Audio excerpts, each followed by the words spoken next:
Shalom, bienvenidos a un nuevo estudio de nuestra comunidad de Nea Donolam.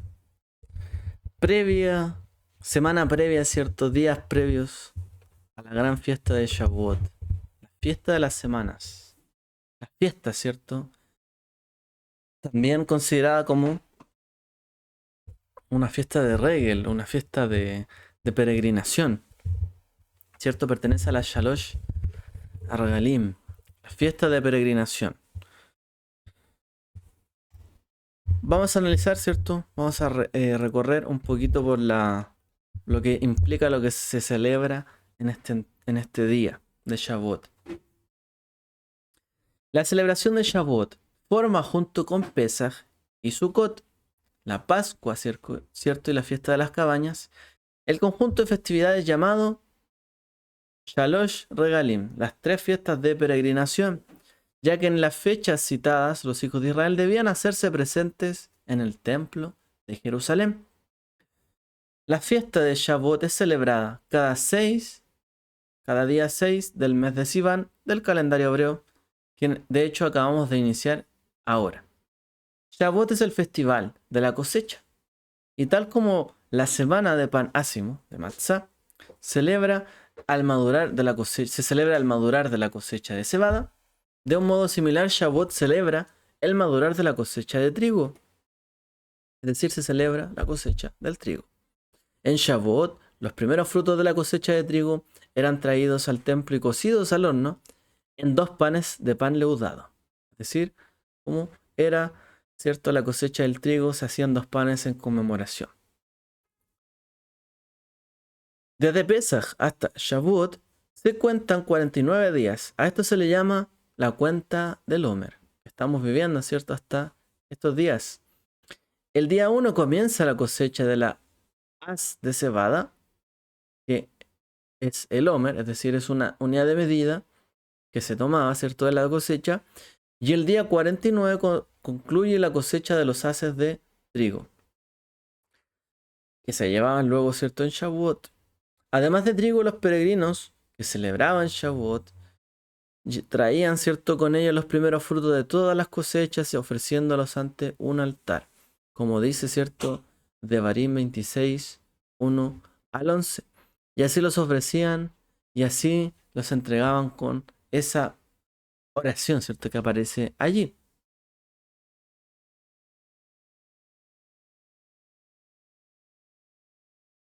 De esta manera, Shavuot permite conectar Éxodo 19 con el capítulo 2 del libro de Hechos. El festival, la fiesta, une la entrega de la Torá en el monte Sinai con la entrega del Ruach HaKodesh, el Espíritu Santo en Jerusalén, y estos dos acontecimientos están inseparablemente unidos.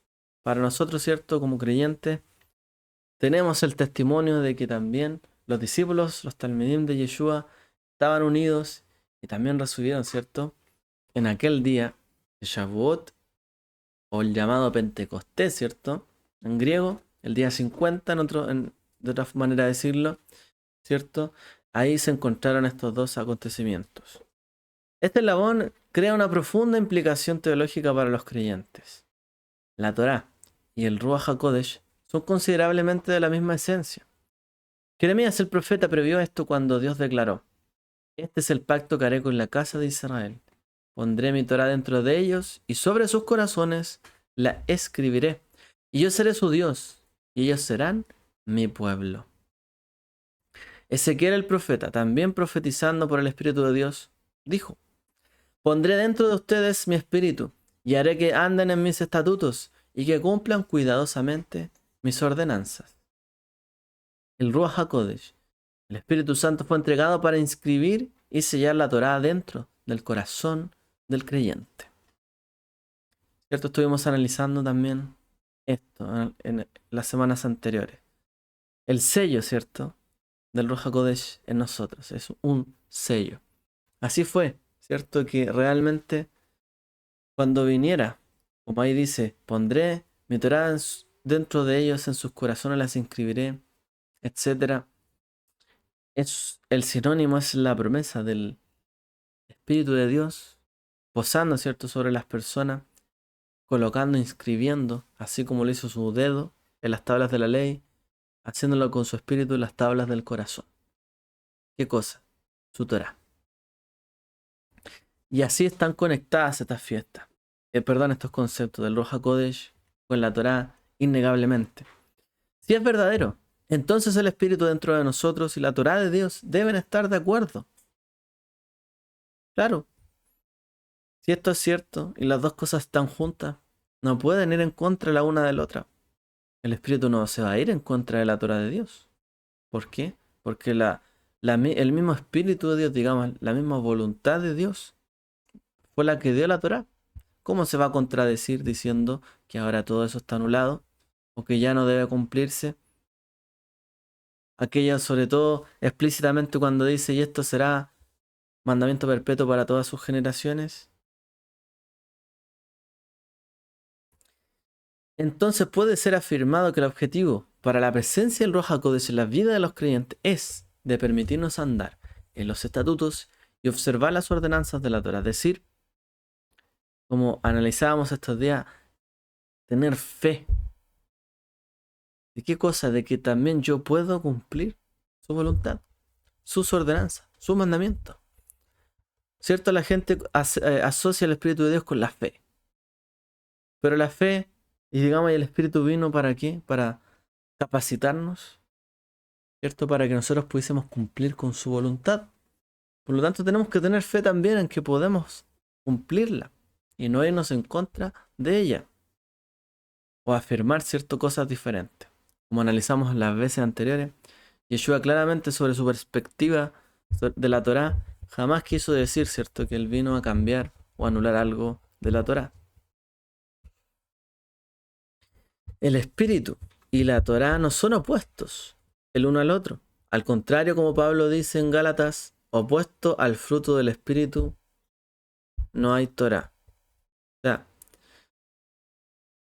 para algo opuesto al fruto del espíritu, o sea, no hay nada. Yo creo que esta traducción tampoco uno se marea aquí. Pero en el fondo no hay nada, ¿cierto?, contra la Torá. El fruto del espíritu no va contra la Torá. No hay Torá que vaya contra un fruto del espíritu. O sea, no hay ningún mandamiento que se vaya en contra del fruto del espíritu. Si el fruto del espíritu es amor, mansedumbre, bondad, benignidad, fe, humildad, etcétera, dominio propio. No hay nada en la Torá que vaya en contra de eso. Es decir, el fruto del Espíritu de Dios es totalmente compatible con el cumplimiento de la voluntad divina. Por supuesto, no puede haber otra forma, ¿cierto? Así es esto. El Ruach HaKodesh proviene de la misma esencia que la Torá, la expresión llena de Dios que mora dentro de los corazones humanos, de modo que Él pudiera ser nuestro Dios y nosotros podríamos ser su pueblo, como dice, ¿cierto?, Irmiyahu, para que yo ponga mi Torah dentro de ellos y ellos serán mi pueblo y yo seré tu Dios. Similar, ¿cierto?, cuando leemos el libro de Ruth. En ese entonces, en ese día de Shavuot,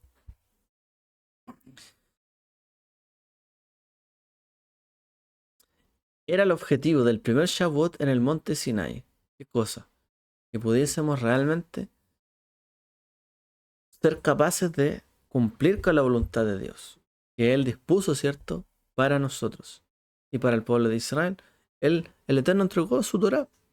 ¿Cuál era el objetivo? Poder cumplirla. Porque para ser un pueblo especial, un especial tesoro, este pueblo debía distinguirse de la manera en que actúa y que piensa, ¿cierto?, que hace las cosas. Y esto es cumpliendo la Torah. Este era el objetivo de Shavuot que leemos en el capítulo 2 de Hechos. Y esto nos deja el mismo objetivo para el cual participamos en celebraciones de Shavuot año tras año hasta este día. Hemos sido nuevas criaturas, ¿cierto?, creados de nuevo. Tenemos el regalo del Espíritu de Dios, que mora dentro de nosotros. Y ahora podemos andar en sus estatutos y observar las ordenanzas de la Torah. Ahora tenemos ese regalo, tenemos el fruto. Por lo tanto, en Shavuot celebremos con mucho fruto, con mucha cosecha. Alegrémonos, ¿cierto? Porque así de lo abundante que Él también ponga en el corazón de nosotros, también es que le daremos a Él. La fiesta de Shavuot Es conocida por varios nombres. Aquí apuntamos, ¿cierto?, a enumerar y describir, ¿cierto?, la fiesta de Shavuot, el perfil y el significado que tiene a través de estos nombres. A Shavuot se le conoce como Zman Matan Toratenu, que significa la época de la entrega de nuestra Torah. En el sexto día del mes de Sivan, que era un día de Shabbat, dice la mayoría, del año 2448 luego de la creación, el Seder Olam, como dice este calendario, ¿cierto?, del 1312 antes del Mesías, Dios nos dio la Torá en el monte Sinaí. La fiesta de la semana, el 6 y 7 de Sivan, conmemora este gran evento.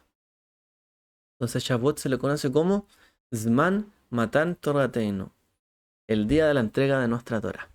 O sea, es un día de mucha alegría. O sea, es como cuando sacamos la Torá, ¿cierto? Y nos alegramos todos, la seguimos, nos alegramos con ella. Es el momento en que la Torá es entregada a la comunidad y se celebra. Bueno, este es todo un día, no solamente el momento de la apertura del Arón. Aquí se celebra todo el día la entrega de la Torá. Es uno de los objetivos. Número 2. Ruach HaKodesh, el descenso del Espíritu Santo, o Pentecostés. También se le llama así a este día, el día del Ruach HaKodesh. Durante la primera celebración del Shavuot, después de la ascensión de Yeshua Mashiach, los discípulos y cientos del pueblo judío de todo el mundo se encontraban reunidos todos en un mismo lugar, como dice el libro de Hechos, y de repente todos fueron llenos del Espíritu Santo. Es decir, es un día que conmemora también cómo Dios entregó o diseminó, ¿cierto?, su Ruach HaKodesh a judíos que venían dispersos de todos los lugares a reunirse a una, ¿cierto?, allí cerca de su santuario. Es decir, estando juntos en un mismo lugar, fueron llenos. Esto nos explica, ¿cierto?, que también esta festividad no solamente es algo personal, sino que es algo colectivo. Y se está también haciendo una obra para que en ese día, Espíritu de Dios, para que pueda ser testimonio, ¿cierto? No solo para uno, sino para los demás y para todos. Y Él otorga su Espíritu a una comunidad. A los seguidores, ¿cierto?, de Yeshua, se los entregó. Él tiene promesas, ¿cierto?, por entregar cuando estamos unidos en un momento, ¿cierto? Hag HaShavuot, el nombre más conocido, la fiesta de las semanas. Este festival recibe tal nombre pues se celebra al finalizar las 7 semanas del Sefirat HaOmer, o la cuenta del Omer, o la gavilla, cuya cuenta diaria se había emprendido en la segunda noche de Pesaj. Es decir, nosotros celebramos Pesaj en la noche. Al día siguiente todo el día es Pesaj. Y ya, ¿cierto? Después logramos vivir otro día de Pesaj, el segundo día que continúa, y ya al atardecer estamos contando, ¿cierto?, el Omer. Esta cuenta fue realizada por Yeshua a los discípulos después de su resurrección. Es decir, ellos contaron los días. De hecho, em, ellos permanecieron unánimes, ¿cierto? Luego de su padecimiento en Pesaj, muerte y la resurrección, los discípulos permanecieron juntos en estos días. La fiesta de la semana, la fiesta de pasar juntos esta semana. Estuvieron ahí, contaron los días. ¿Acaso, cierto, Yeshua no les había dicho que ellos recibirían también el espíritu de la promesa? Que les convenía inclusive que Él no estuviera para recibir la promesa. Por lo tanto, ellos estuvieron también contando. No solo contaron cada día porque había que contar, sino que esperaban, contaban un día tras otro, porque llegará el día donde se cumplirán sus promesas. Se le llama también a esta festividad Hag HaKatzir, que significa la fiesta de la cosecha. Katzir. La tierra de Israel, esta era una época de cosecha, especialmente del trigo, como dijimos. Las primeras ofrendas de la nueva cosecha se hacían bajo la forma de 2 panes, Shtei Alechem, así llamados. Es decir, en este día se hacían 2 panes, se ofrendaban, ¿cierto? Se comían con alegría.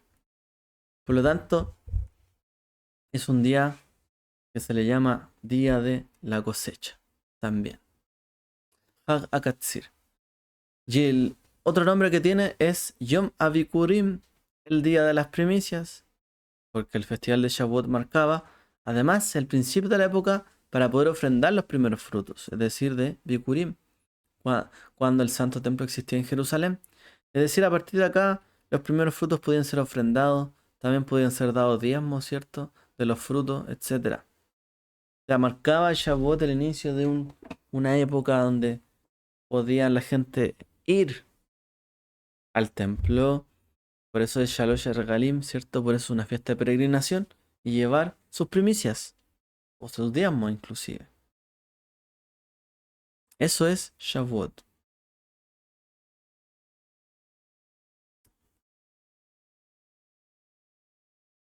Para recordar, algunas costumbres en Shavuot. Ofrenda de las primicias. De esto hablamos, ¿cierto? La semana anterior de la oración que se hace. Y hablamos, ¿cierto? Somos lo que recordamos. En la primera mitad del capítulo 16 de Devarim está prescrita la ceremonia de la ofrenda de las primicias, tal como debía celebrársela en el templo. Y también figura un breve texto, síntesis de una historia de la historia judía desde la época de los patriarcas hasta la salida de Egipto y el establecimiento del pueblo de Israel en la tierra prometida, que debían recitar ante el sacerdote los fieles que acudían portadores de la ofrenda. Ahí está, cierto, contenida esa bendición. Deuteronomio capítulo 26. Me quiero tomar la atribución de leerlo. A leerlo.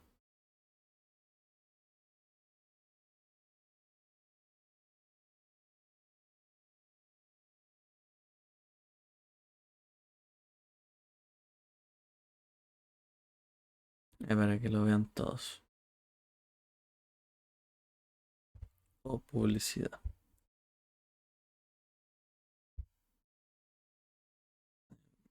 Ahí se ve. Dice así. Un poquito más. Ahí. Dice, y sucederá que cuando entres en la tierra que el Señor tu Dios te da por herencia, tomes posesión de ella, habites en ella, tomarás las primicias de todos los frutos del suelo que recojas de la tierra que el Señor tu Dios te da, y la pondrás en una canasta e irás al lugar que el Señor tu Dios escoja para establecer su nombre.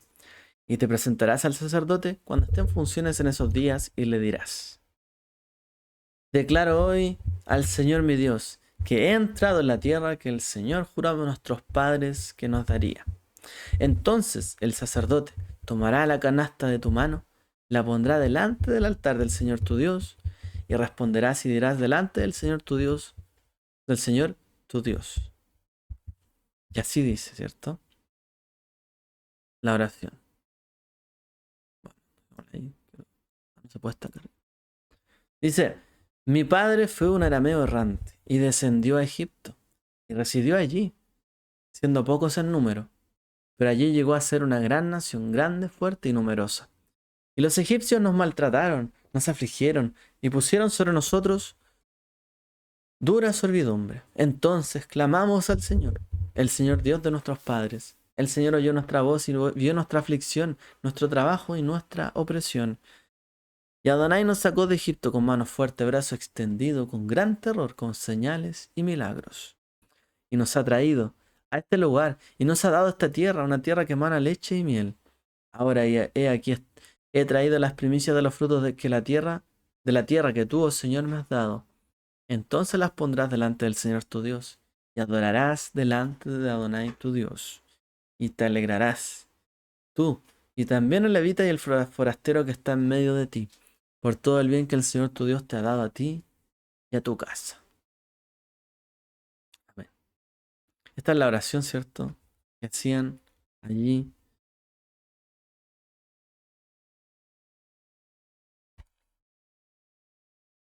cuando iban, ¿cierto?, a ofrecer las primicias. Esta oración.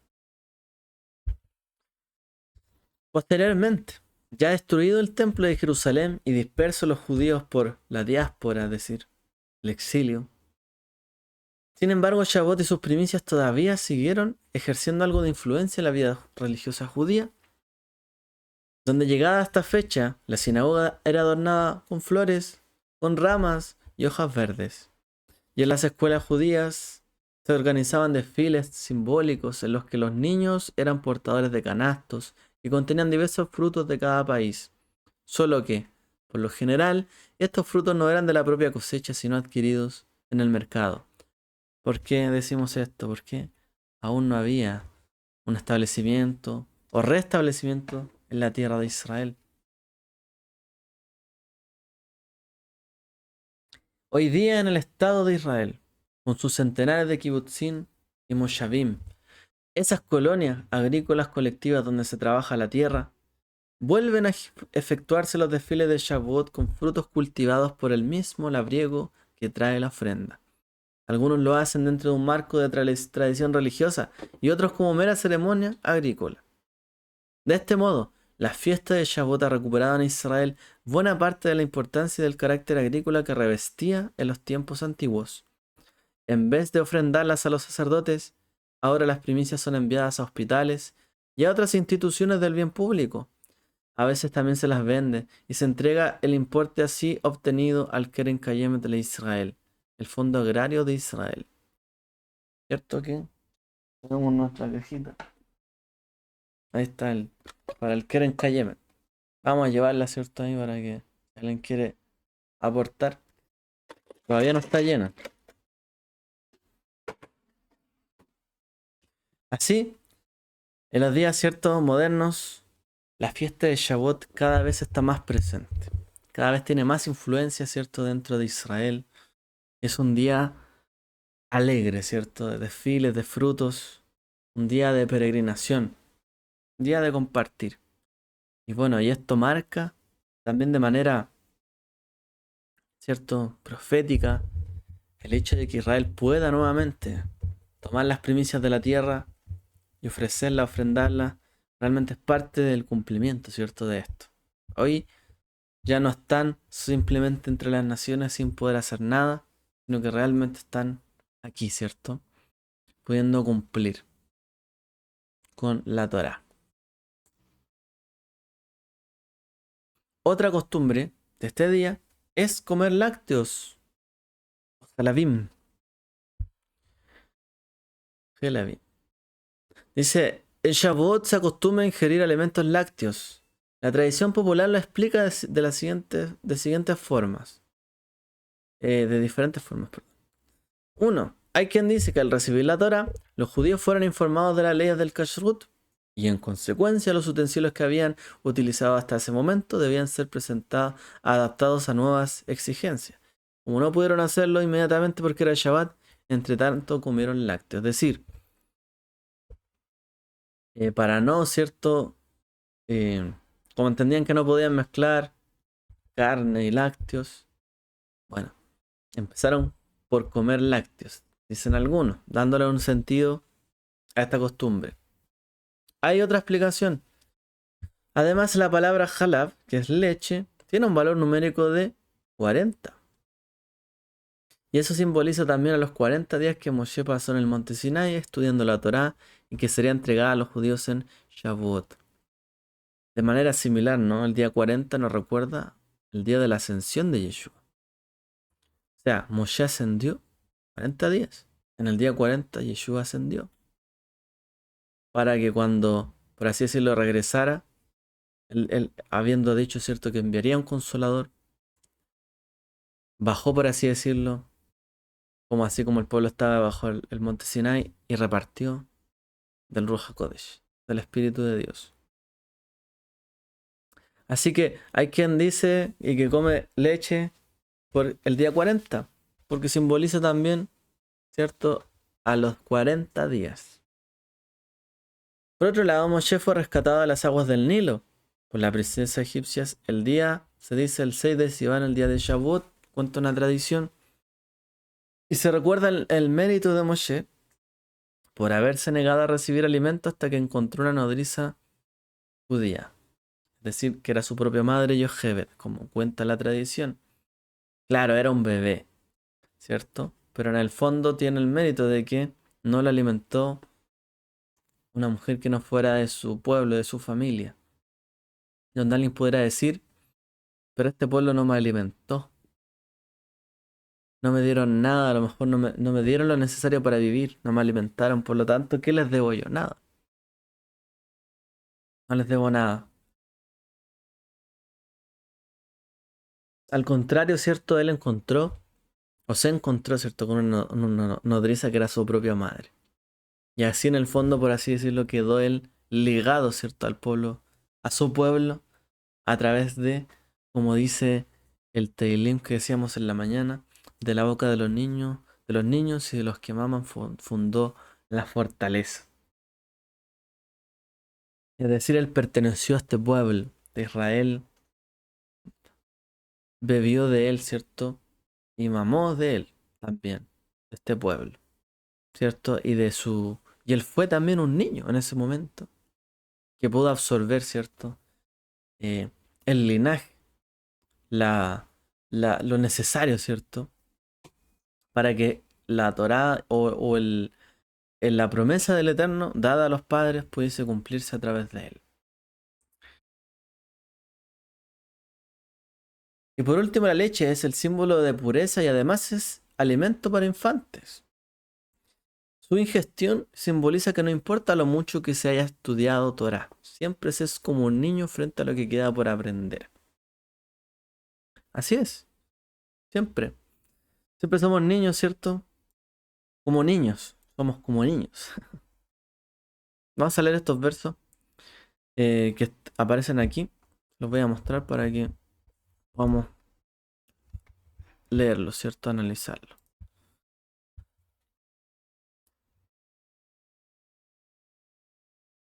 Dice así,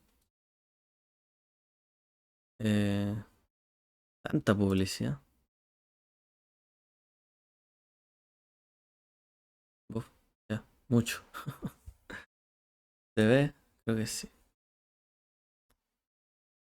Dice 1 Pedro 2:2, desead como niños recién nacidos la leche pura de la palabra, para que por ella crezcáis para salvación. 1 Corintios 3:2, os di a beber leche, no alimento sólido, porque todavía no podíais recibirlo, y en verdad ni aún ahora podéis.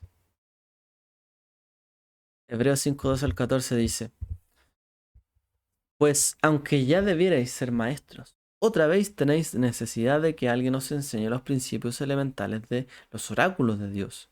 Y habéis llegado a tener necesidad de leche y no de alimento sólido. Porque todo el que toma solo leche no está acostumbrado a la palabra de justicia, porque es niño. Pero el alimento sólido es para los adultos, los cuales por la práctica tienen los sentidos ejercitados para discernir el bien y el mal. Es decir, aquí habla de la leche no solamente como el alimento, la palabra, la Torá, etcétera, sino también nuestro comportamiento. Tú todavía necesitas leche, todavía no te has destetado, por así decirlo. Todavía necesitas, ¿cierto? Beber, ¿cierto? De la leche. Todavía eres inmaduro. Todavía alguien te tiene que dar la comida en la boca, porque no sabes en el fondo cómo comer todavía. Como un niño todavía no sabe, o le das la leche, la bota, y no sabe comer. Pero después de quitarle eso, hay que alimentarlo. Empieza a comer comida sólida, su estómago y su vida va cambiando. Así también, ¿cierto? Esto se compara con la práctica de las personas. Una persona que no está bien ejercitada es como una persona que sigue necesitando de leche.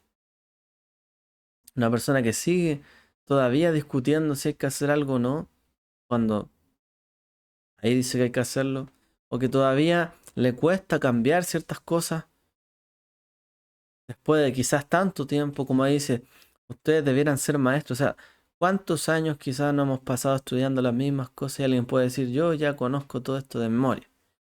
¿Y por qué dice ahí Pablo, ustedes ya debieran ser maestros entonces? ¿Por qué todavía tienen necesidad de leche y no de alimentos sólidos?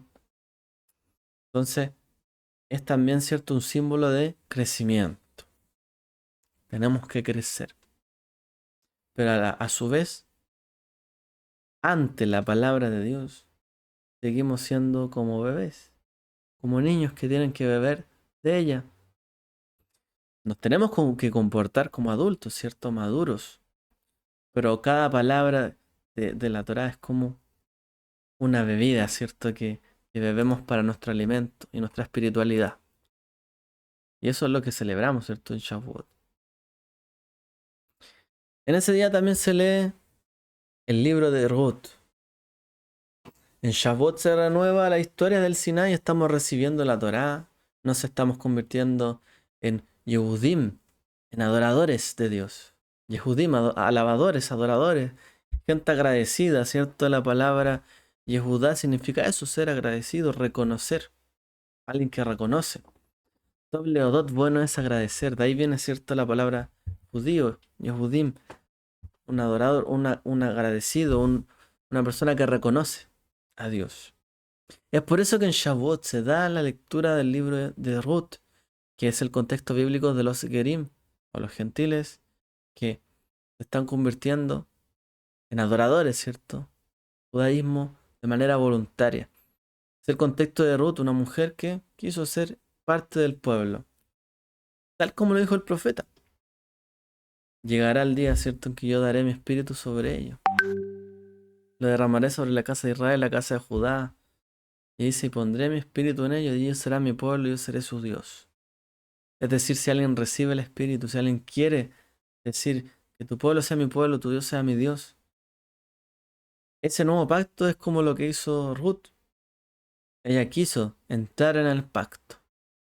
Y así también muchos entre las naciones quieren entrar en el pacto. Conocer así a Dios, a Hashem. En esa noche se estudia el libro de Ruth. Y también, ¿cierto? Hay una noche de estudios. Otra costumbre, ¿cierto? Que se llama Tikkun Leil Shavuot, que significa la noche del Tikkun de Shavuot, la noche de la restauración de Shavuot. En el fondo, hacer un Tikkun es reparar, restaurar. Algo hay que restaurar. ¿Qué cosa? En la noche de Shavuot acostumbra a los judíos ortodoxos mantenerse despiertos toda la noche y ocuparse del estudio de la Torá, hacer una vigilia. Esta es una tradición y según el Zohar, los primeros Hasidim, o los hasídicos, ¿cierto? Los piadosos, se mantenían esta noche en vigilia estudiando las Sagradas Escrituras.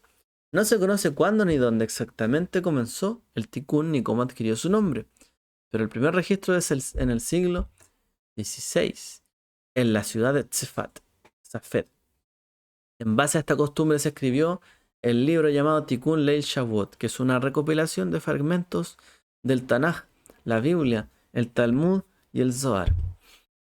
En el fondo, es un extracto de cada parashá de la semana, un extracto de partes del Talmud para partes como iniciales, ¿cierto? Y el Zohar, partes como de el estudio más profundo místico. Es un libro difícil de conseguir a veces en español, pero está en la página de Jabad, está gratuito, todo completo. Está en inglés y en hebreo. Hasta hoy en día es tradición, la primera noche de Shavuot, reunirse y estudiar temas de dicha fiesta.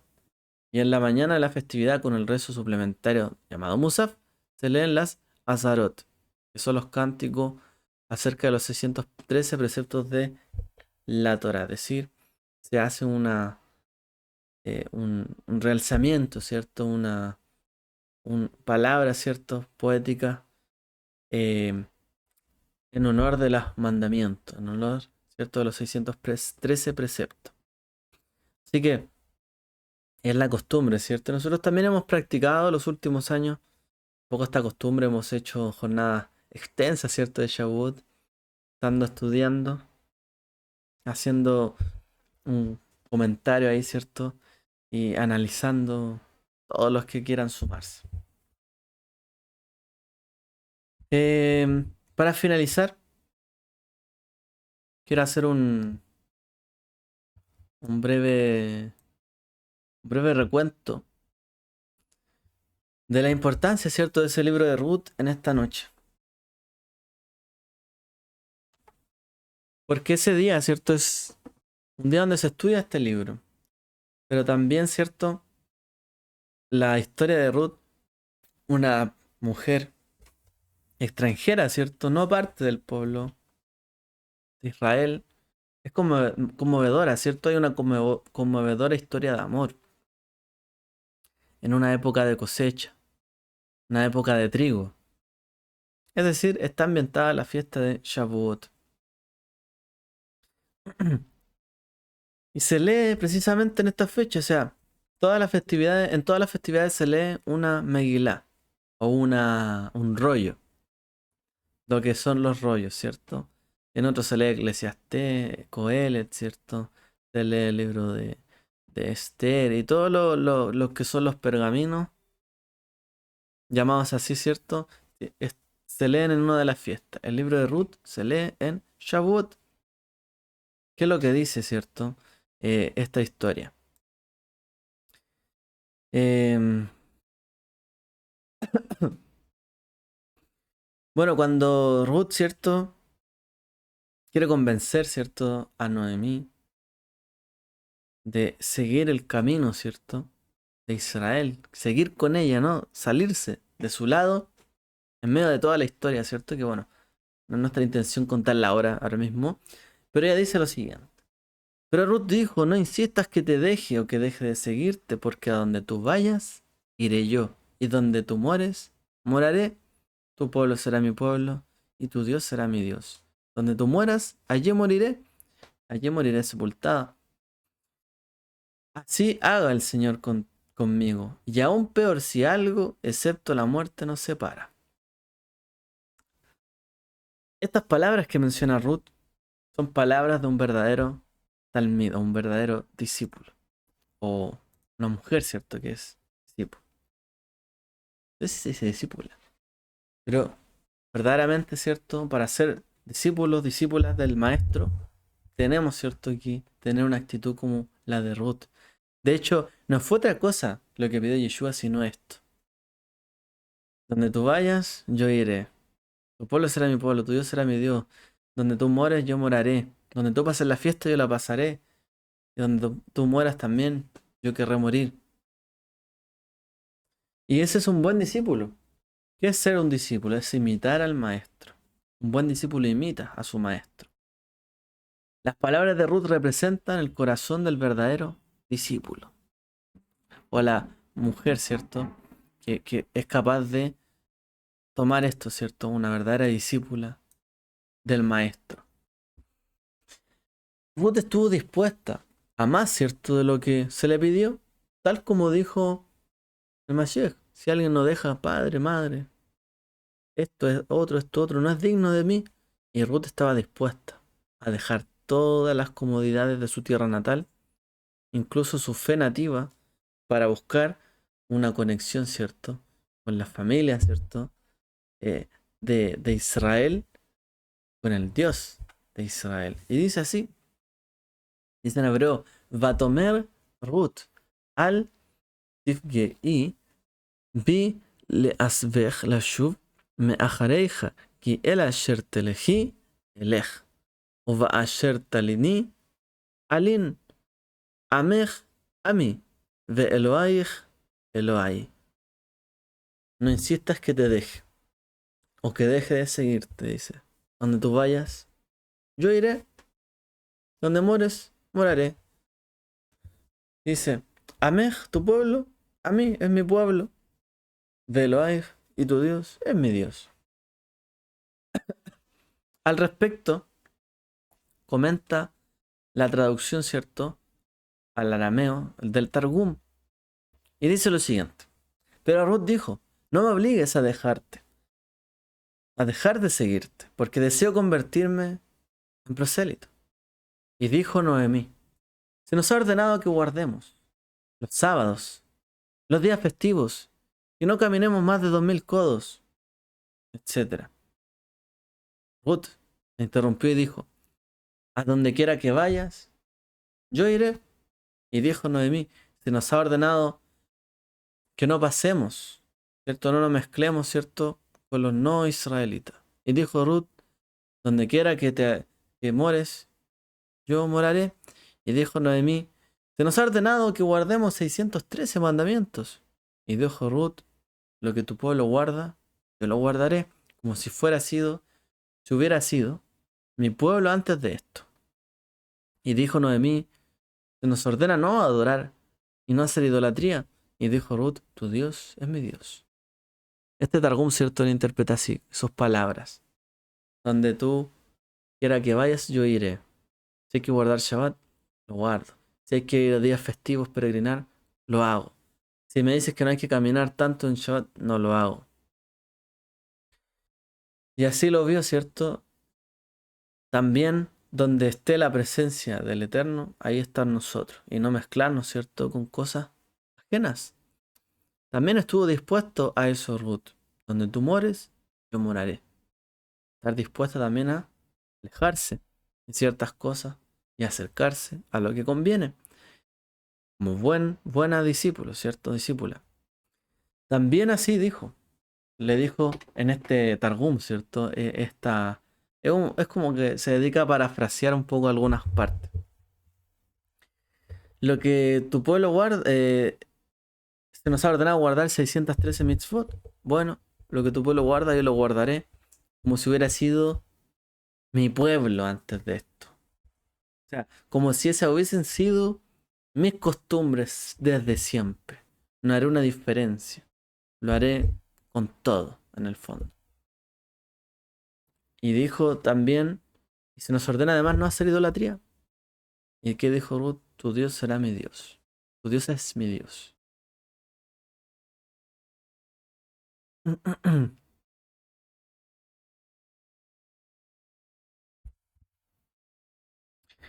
Mientras leemos, ¿cierto? Esta Megilá y esta historia, y con esto finalizo, podemos ver, ¿cierto? A través del Mesías y a través de Ruth, una imagen simultánea. Es decir, hay algo que hay en común entre el Mashiach, entre el Mesías y Ruth. Y cuando leemos esto nos damos cuenta de que esta misma frase que acabamos de interpretar también es parte de la devoción que mostró Ruth a Noemí, pero también parte de la devoción del Mesías. Cómo amó, ¿cierto?, su obra que hizo, ¿cierto?, para cada uno de nosotros. Cuando le dice Ruth, no insistas en que te deje, podemos verlo así, que fortalezca nuestra fe y resuelva el que no nos desviemos de nuestros ojos o nuestros corazones de Él, y que nuestros ojos se posen solamente en Él, en el Mesías, que sean consumidos por Él. No insistas en que te deje, aunque tú quieras que te dejara, yo no te dejaré, mis ojos puestos en Él. Así también Yeshua tuvo sus ojos puestos en su misión, y también se nos dijo a nosotros que fijáramos nuestros ojos en el Mesías y en la meta. Cuando dice, o para volverme de ti, irme, ¿cierto?, de ti. No me pidas que me vuelva de ti, porque si me voy de ti, significaría que tendría que volver a las viejas costumbres, los viejos hábitos, viejos valores. Y eso significaría, ¿cierto?, volver atrás. Nosotros no debemos volver a estas cosas porque nos separan de nuestro objetivo, que ahora es mirarlo a Él. Mirar otras cosas, volver atrás, tomar viejas costumbres, ¿cierto?, nos sacan del foco o de los ojos que están en nuestro Mesías. Y dice, donde quiera que vayas, yo iré. Es decir, tus palabras, tus actos y todo lo que Él hizo son nuestro camino, nuestro, eh, la ruta por donde debemos transitar. Donde vayas, yo iré. ¿Y qué decía el Targum? Si es Shabbat, o la fiesta, o todo, sí, donde vayas, yo iré. Ahí. Es decir, obedecer sus mandamientos es nuestro destino. Donde vaya yo iré. Lo que mi padre dice yo hago. Lo que veo hacer a él, eso hago. Lo que oigo de él, eso hago. Esa fue la actitud del Mesías y esa debe ser nuestra actitud también. Donde te quedes, yo me quedaré. Debemos aprender en entonces a imitar, ¿cierto?, a una persona y a sus valores, sus acciones. Debemos, ¿cierto?, conformarnos con el ejemplo del Mesías. Si él dijo, esto es así, esto es así. Tenemos que quedarnos ahí, no movernos, no volver atrás. Pero Alguien podría no volver atrás, pero quedarse donde está. El tema es donde tú estés, yo me quedaré. Yo estaré, ¿cierto?, en el camino que tú me propongas. Tu pueblo será mi pueblo, dijo Ruth. Debemos aceptar así humildemente que Él nos ha hecho parte de su nación. Tenemos que reconocer. Si Él me ha llamado, también me ha llamado a ser parte de su familia. No estamos solos. No hay hijos de Dios solos, que estén así como sueltos por ahí. Dios llamó y Dios tiene un pueblo. Tenemos que reconocer así, ¿cierto? Somos parte de ese pueblo. Así también, ¿cierto? El Mashiach le dijo, por así decirlo, al Eterno: en tu pueblo, mi pueblo. Tú los cuidas, yo los cuido. Lo que tú quieres hacer con ellos, yo lo hago. En el fondo, amó tanto, ¿cierto? Como dice el libro de Yohanan, tanto amó Dios al mundo, que dio a su hijo. Y su hijo, así también como Moshe, amó a Israel.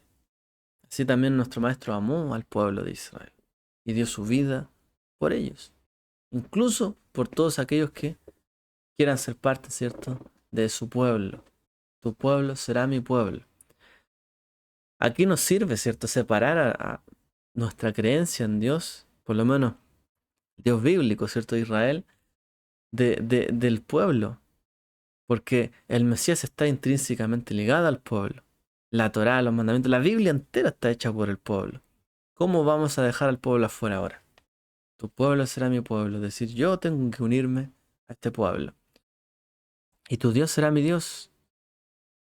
Es decir, tu Dios es mi Dios. El Dios que hizo por ti milagros, maravillas, señales, portentos, que puso su espíritu en ti, también es mi Dios. El Dios de nuestros padres, o sea, de nuestro Mesías Yeshua, ¿cierto? Que estuvo con él, que dice que era uno con él, también es nuestro Dios. Podamos también así mostrar un respeto, obediencia, ¿cierto? Así como el maestro la mostró. Tu Dios será mi Dios. El Mashiach dice que no escatimó, aun cuando tenía forma de Dios, no escatimó en seguir con esa forma, sino que se despojó de todo y reconoció: tú eres Dios. Tu Dios es mi Dios. Así como viene a este mundo a enseñarle, ¿cierto? Y a vivir, a pasar este mundo, también haré que el Dios, ¿cierto?, de mi pueblo sea mi Dios. Y así lo hizo con todas sus dificultades, con lo que lo persiguieron, que lo chantajeaban, que lo maltrataron. Alguien podría haber dicho: bueno, ¿qué clase de Dios permite todas estas cosas? El Mesías se sometió, así como nosotros estamos sometidos a este mundo, y dijo: tu Dios será mi Dios. El Dios del pueblo también fue su Dios. Y así como el pueblo sufrió, también padeció. Y nosotros también tenemos que hacer esto. Donde tú mueras, yo moriré, dijo también Ruth. Es decir, estamos inmersos en su muerte. Donde él muera el Mesías, ahí morimos nosotros. Si el Mesías murió, resucitó y fue transformado, nosotros también. Debemos morir a nuestro viejo hombre, la vieja mujer que está en nosotros, ¿cierto? Tenemos que sumergirnos y morir junto con Él. Como dice la Escritura, hemos sido sepultados juntamente con Él. Y así tomar el madero, la cruz, diariamente y seguirlo a Él. Si Él padeció y se dejó a un lado por amor al Padre y a seguirlo, nosotros también tendríamos que hacer esto. Vamos a llegar hasta acá. Espero que haya sido de utilidad estos últimos recuentos, ¿cierto?, de palabras que nos llevan hacia la fiesta de Shavuot. Recuerden, estamos a las puertas de Shavuot. Prepararse, guardar la fecha, prepararnos, ¿cierto? Llevar las cosas que tengamos que compartir y sobre todo ir con el corazón dispuesto en ese día. El Eterno nos muestre su unidad en su espíritu, en la comunión, y que bueno, en estos días Él ha estado trabajando también en nosotros, ¿cierto? A través de diversas pruebas, dificultades, Él nos está uniendo. Y quiera el Eterno que estemos más unidos que nunca, como Él lo quiere, ¿cierto? Para Shavuot, como sus talmidim. Que el Eterno les bendiga a todos. Shavuot Tov. Y Jodesh Tov. Jodesh Nisan Tov.